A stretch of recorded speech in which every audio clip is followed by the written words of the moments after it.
where do you feel tension? Where do you feel pain? When does your breathing get quicker? When does your voice start going up? Just what is your body trying to tell you?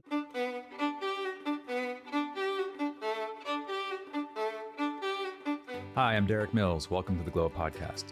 To anyone listening who is a past or present member of Glo, we are grateful for you. Thank you for entrusting Glo to be part of your wellness journey. Hearing from our members is a gift for us. At Glo, we have an internal Slack channel called Member Love. When you send us love for our service and our team, that's where it gets posted for anyone on our team to read. We consistently hear from members around the world about your learning and life-changing transformation. We see ourselves in your stories. You challenge us and remind us of the positive differences we make together. Your messages inspire me and our wonderful team working together to bring meaningful, supportive, mindful movement and meditation practices to our global community. We wanted to find a way for more people to experience our members committed to their well-being. So, this is the first episode of a special feature on the Glo Podcast where we'll be sharing a conversation with a member of Glo and explore how their practice has affected their everyday life. To tell the stories about wellness, mindfulness, emotional intelligence, resiliency, and the path that led them to Glo. These member interviews will become part of our podcast stream, sometimes popping up in the middle of the week, and other times they may occupy a slot of a regular episode. This interview is with Emer Deane. Emer joined Glo in 2016. She shared with me that prior to joining Glo, she had been diagnosed with fibromyalgia. She was going through a very difficult time, at times could barely walk, and was searching for a way to manage her stress, pain, and recovery while avoiding medication as much as possible. Early in our discussion, she mentioned at around the time of her initial diagnosis, she wasn't being fair to her body and living in her head a lot. Her vulnerability led our conversation down a wonderful path I hadn't anticipated. I'm so inspired by her energy and her story. She reminds us to seek the opportunities to reframe our perspectives, to question and shift the pressures we put upon ourselves, and how to engage with our self-care routines when it seems dauntingly hard to do so. Today, Emer is a leadership and career coach who empowers women to befriend their nervous system and cultivate a compassionate inner narrative to unlock their potential and achieve their life and career goals. She founded her company ClearPath Coaching shortly before we recorded the podcast. Emer works online with women from all over the world and partners with companies to host interactive online workshops to help promote women in the workplace. I hope you enjoy my conversation with her.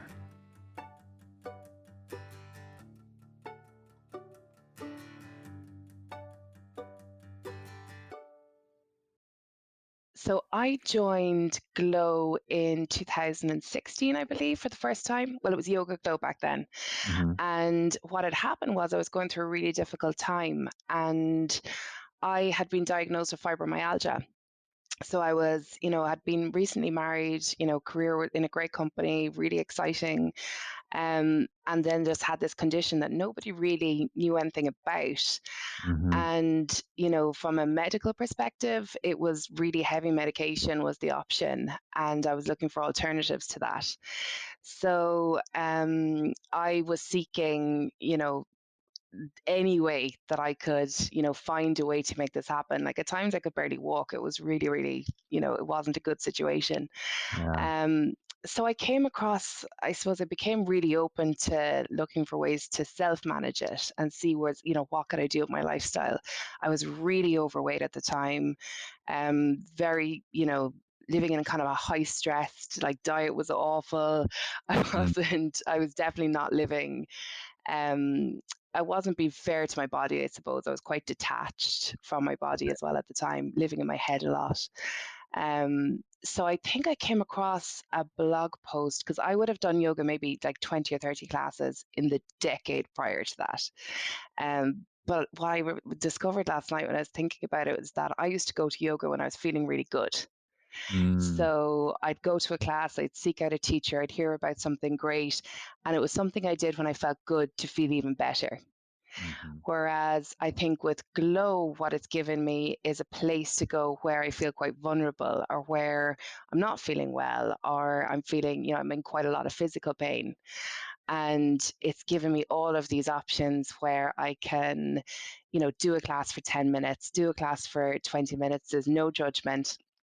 even though there's no judgment in the classes either, it's all internal conflict Yeah. that I'm dealing with. But it was just a really safe space for me. And I remember at the time it was Alex von Frank's class, I think. She was a real, body positivity image, and she was just this joyous, amazing person. Yeah, And she's amazing. she eased me in. And I actually did a class with my mum, who's in her 60s. I remember in a hotel room, and that was my beginning with Yoga Glow. It's incredible the amount of self-talk and how we treat ourselves, and how it seems like how we interface with our body is like our Mm-hmm. our ticket to entry into whatever it is that we're trying to get to next. And Isn't it? I mean, the body is everything. And I think truly, that's what I really didn't understand. I mean, now when I'm coaching, one of the first things I do when I'm working with people is it's really about self-awareness. What's going on with you? What are the patterns? What's holding you back? And one of the first things I ask people is, what is your body saying to you? Do you ever get, where do you feel tension? Where do you feel pain? When does your breathing get quicker? yeah, When does your voice start going up? right, Just what is your body trying to tell you? And I'm doing that for myself all the time. So it's constantly checking in with yourself to see what's happening. right. And when you realize that thoughts aren't real, like that is just mind blowing. I think that was one of the first real moments for me. And then I don't know if you know the work of Rick Hansen. Hmm. Yeah, If you've heard, like he's just I'm a yeah. bit obsessed with him. But Buddha's brain.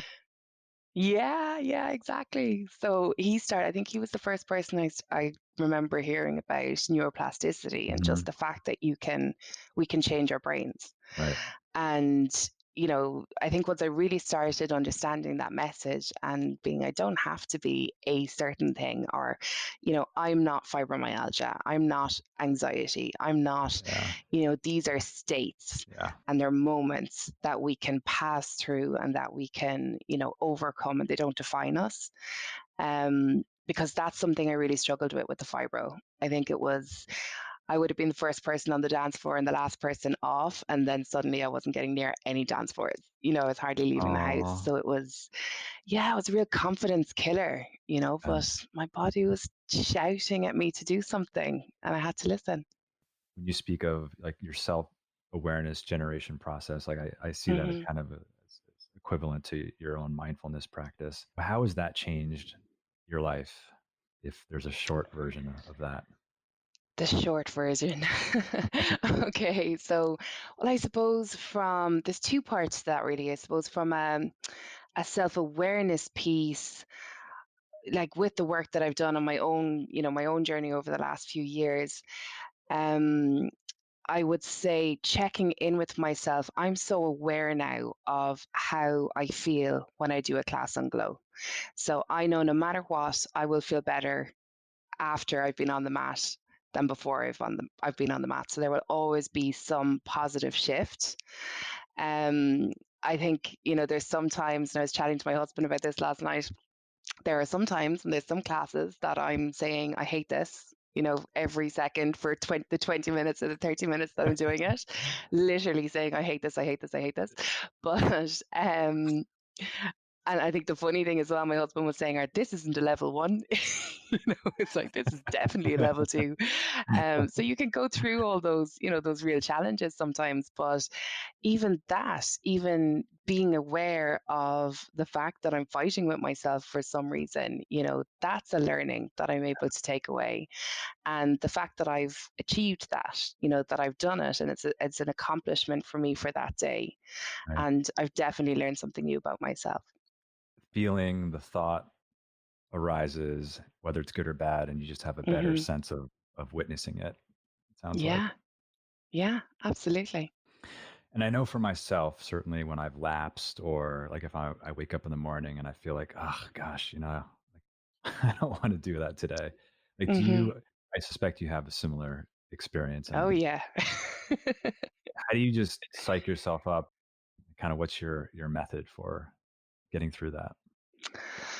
Yeah, it's a great question because I think one of the key things for me, so there's a practice I do for myself. It's like a mindfulness practice every morning. And I think anyone that has any type of, pain or chronic pain, it's so useful to do this. And literally every morning, I just say to myself, what does my body need today?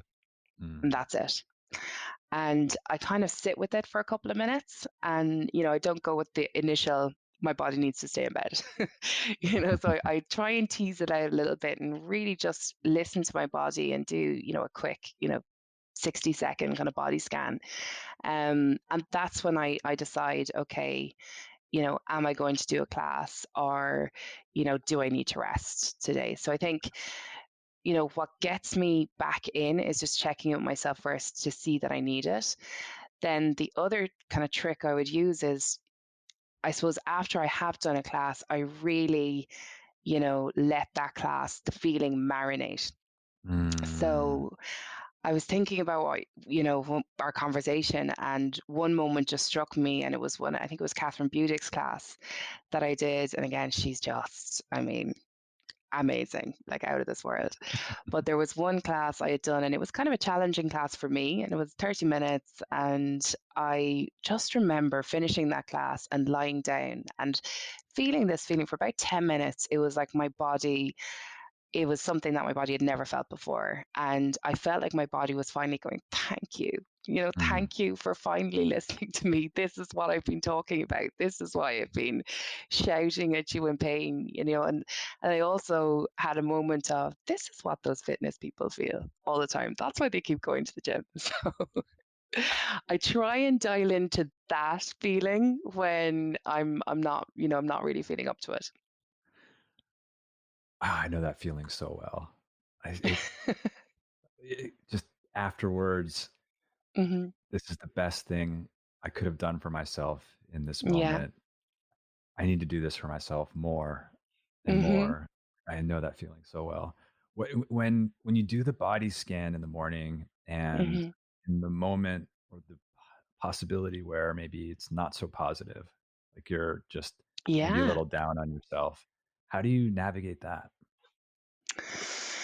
Kindness. So I suppose I did a workshop on mindful self compassion. So at the end of last year, so I was very lucky. I actually did it with Chris Germer, who created it with Kristen Neff. Um, and that was a game changer for me, because I suppose mindfulness is being aware of the pain. The self compassion piece is what you do with that awareness. So I suppose that's what I try and use. So I just kind of have a little chat to myself and tease it out again and say, okay, look, you're not feeling great today. Your back is really sore, my shoulders are really sore. Um, but the reality is, and I'm not happy about it. I'm going to tune Yeah. in and, to the emotion. I'm not happy. I'm kind of a bit frustrated. But the reality is, there's loads of people feeling like this right now. There's loads of people. And what would I say to, a friend that was feeling this, knowing that they would have a better day for doing the yoga class? So, and then I try and tell myself that message. Hmm. It's powerful. Yeah, because we put so much pressure on ourselves that I have to do this every day, or if I don't do this, I'm a Yeah. failure, or what does it Yeah. say about me that I'm feeling kind of low energy today? And so to really listen to And that. the other thing was just the conflict with, the pressure we put on ourselves as to what we do. So, I mentioned about one of the things I just love about Glo is the variety and even the duration of the classes. So, if there's a day that I'm really struggling to do a 5-minute class, just do the 5 minutes. And often by doing the 5 minutes, I'll end up doing another 20 minutes or another 30 minutes. But by just getting there, Yeah. that's really helpful as well. So start with the 5. But something I became aware of, which I really wasn't aware of, in the past, was I was catching this process where I was saying 5 minutes isn't enough. It has to be an hour, Mm, or it's not mm, good enough. And 5 minutes is enough. mhm. 5 minutes is way better than 0 minutes. Absolutely. On the days where it just takes effort just to think about it, like to Hmm. be that kind to yourself is pretty powerful. I do the same. I trick myself. It's like, what, Yeah, just do one thing, and it invariably turns into more than one thing. Yeah. A minute exactly. can so easily turn into 30 minutes. Yeah, yeah. It just reminds me of study. When you had to study a subject you really hated, in school. Um, and you just tell yourself, look, I'll do 5 minutes or I'll do half an hour instead of I need to do 3 hours of math. It's like, Right. okay, let's do 20 Right. minutes. And then you end up getting into it and you end up doing a bit more. Yeah. Um, the other thing I find that helps is looking at the environment I'm in. So, like, I know if I put a bit of time the night before to, making the room, so I do this normally in our living room, making the room nice. I have like an oil burner as well, so I might have some lavender oil or some oils, citrus ones if it's kind of invigorating ones I want. Have my yoga clothes ready, it's just leggings, and have that all ready. That can be quite helpful. If I see that it's all there and I'm making it easy for myself and I'm making it nice, it's like a contextual cue of, okay, this is you're kind of there already, so you might as well just do it. I love that. I do the same. I have to reduce the barrier to entry, the cognitive Hmm. overload. I have to not add another decision to my Yeah. day. And so I even leave my mat out.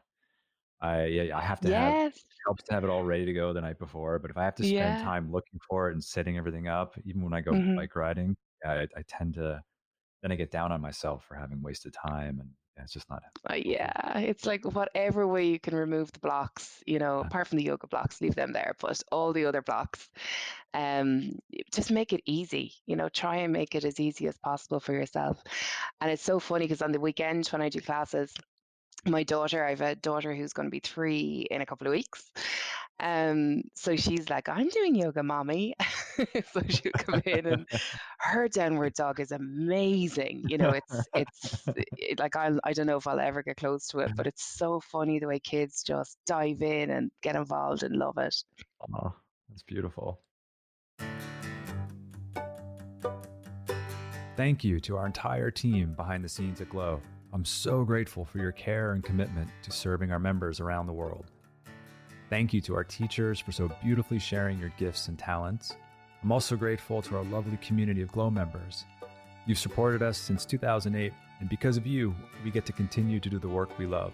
It's the combined support of our team, our teachers, and our community that grants me the privilege to continue to bring you the Glo Podcast. Thank you to Lee Schneider at Red Cub Agency for production support, and the beautiful music you're hearing now is by Carrie Rodriguez and her husband Luke Jacobs. And remember, take care of yourself because our world needs you. Thank you for coming on this journey with me. You can find the Glo Podcast on Spotify, Apple Podcasts, or glo.com/podcast, or wherever you listen to your podcasts. I'm Derik Mills.